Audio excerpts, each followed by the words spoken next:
কিসের পকোড়া হচ্ছে কেউ কি বলতে পারবে? কি আর বলবো, বলার আগের থেকে সব খাওয়া শেষ।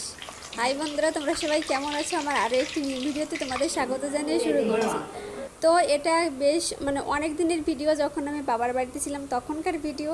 তো আমার ছোট ভাই সে বলেছে যে আজকে তোকে আমি পকোড়া বানিয়ে খাওয়াবো, তাও আবার পালং শাকের পকোড়া আমার নিজের স্টাইল মতো। তো আমি বললাম চল তাহলে, ঠিক আছে খাওয়া যাক। তো পালং শাকের পাতাগুলো এভাবে আস্তে আস্তে করে ধুয়ে নিয়েছি, সেটা তো দেখতে পেরেছো। আর এখানে আদা, রসুন, কাঁচা লঙ্কা, পেঁয়াজ একসঙ্গে করে একটা পেস্ট তৈরি করে নিচ্ছি। তারপর এই যে বেসন নিয়ে নিয়েছি, এই বেসনটা হলো আমাদের বাড়িতে বানানো বেসন। এবার এর ভিতর একটুখানি হলুদ আর একটু লবণ দিয়ে ভালো করে হাত দিয়ে মিশিয়ে নিচ্ছি। তারপর অল্প একটু জল দিয়ে দিয়ে এই বেসনটাকে ভালো করে একটা বেটার তৈরি করে নিব।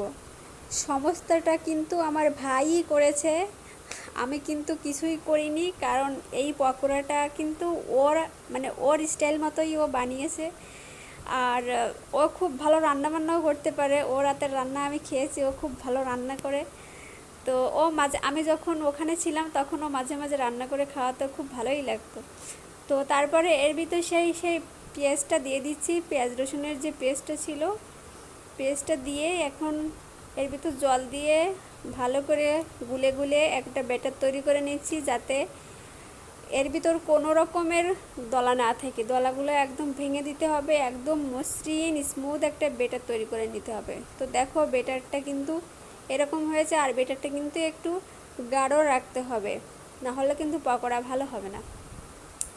তারপর কড়াইতে তেল গরম হয়ে গেছে, তেলটা গরম হলে এবার এভাবে এক একটা পাতা দিয়ে, দেখতে পাচ্ছ এভাবে ব্যাটারের ভিতরে চুবিয়ে নিয়েছি, এখন এটা তেলের উপর ছেড়ে দেব।